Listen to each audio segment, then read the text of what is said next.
Olá, meu nome é Fábio, eu sou integrante do nosso grupo aqui do Seminário de Infraestrutura de TI. E primeiramente eu vou apresentar os nossos integrantes do nosso grupo, que seria o Diogo Henrique Lima Dantas, Eduardo de Oliveira Fernandes, Fábio Carneiro, que sou eu, Gustavo de Araújo Trindade, Lohane Moreira e Pedro Henrique dos Santos Silva. Primeiramente, a gente precisa entender o que o armazenamento seria. Ele seria uma forma que basicamente ele coleta algumas informações e os dados digitais.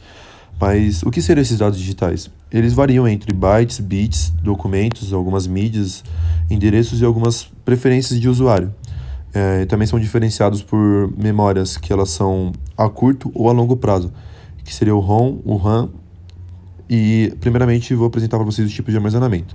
Seria armazenamento por software, armazenamento de objeto, de dados em rede, em nuvem, em bloco e em arquivos. Nesse caso, o armazenamento por software, ele é um armazenamento muito utilizado para cargas e descargas de container ou serviços semelhantes.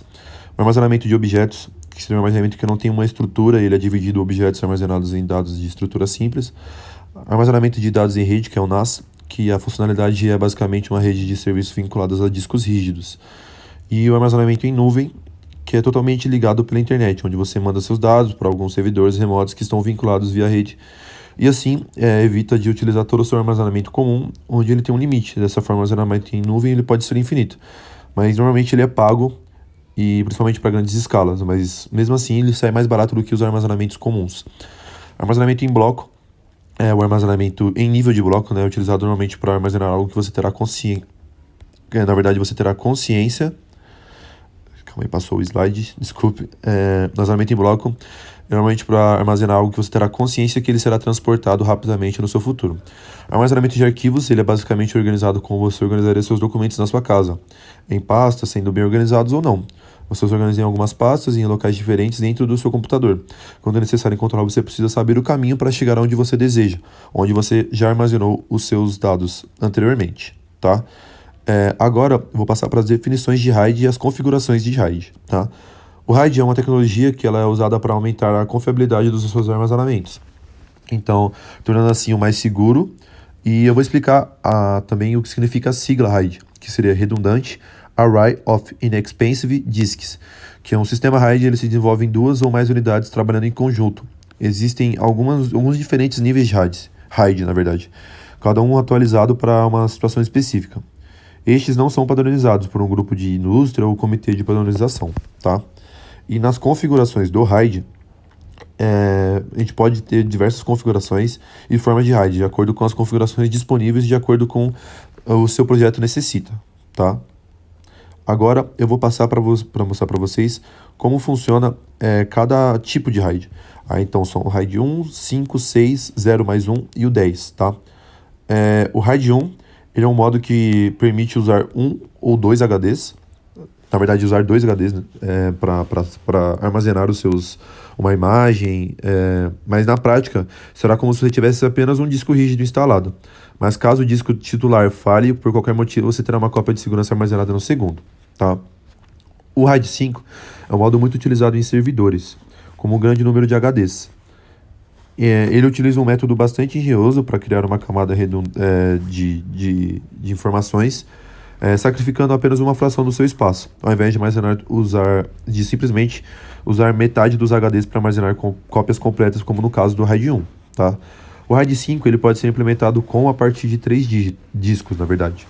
Ou seja, quanto maior é a quantidade de discos usados no RAID 5, menor é a proporção de espaço desperdiçado. No 6, é um padrão relativamente novo, suportando algumas controladoras. Ele é muito parecido com o RAID 5, porém ele usa o dobro de bits de paridade, garantindo a integridade dos dados caso até 2 dos HDs falhem durante o período que ele está sendo utilizado na sua formação, tá? E no caso o RAID 0 mais 1, ele é uma combinação dos RAID 0 e do 1, como o próprio nome diz, onde os dados eles são divididos entre os discos para melhorar o rendimento, mas também utilizam outros discos para duplicar as informações. Assim é possível utilizar o bom rendimento do nível 0 e com a redundância do nível 1, tá? O RAID 10, ele é um modo que pode ser usado apenas para caso você tem a partir de 4 discos rígidos e o módulo total seja um número par. Por exemplo, ser 4, 6, 8, 10 e assim vai. Nesse modo, metade dos HDs serão usados no modo RAID 0, enquanto a segunda metade armazena uma cópia dos dados do primeiro, assegurando a segurança, tá? E agora eu vou apresentar para vocês as redes de armazenamento, que seriam SAN, DAS e NAS. Nesse caso, as redes SAN significa a sigla, né? Storage Area Network. DAS significa Direct Attached Storage. E NAS significa Network, Attached Storage. Esses três nomes, SAN, DAS e NAS, são redes de armazenamento. Uma rede destinada exclusivamente para armazenar dados, sendo isso o conceito de armazenamento de dados em rede. DAM significa que qualquer unidade conectada diretamente a computadores podem ser servidores de notebooks ou estações de trabalho. Quando instalada uma unidade de armazenamento direto, torna-se um disco adicional para o seu host, seja ele um servidor, computador ou qualquer outro tipo de dispositivo, tá? No caso, o SAN é uma rede privada de armazenamento para conectar e manter disponíveis servidores e storages via LAN ou WAN dentro de um ambiente seguro. Ele é redundantemente para alta performance. E o NAS, ele é um sistema de um dispositivo que armazena conectado a uma rede que possibilita o armazenamento conectado e possibilita a recuperação de dados de um local centralizado para usuários que são autorizados da rede e clientes heterogêneos. Os sistemas NAS são flexíveis de expansão horizontal, significando que à medida que você precisa de mais armazenamento, você pode adicionar o que você já tem.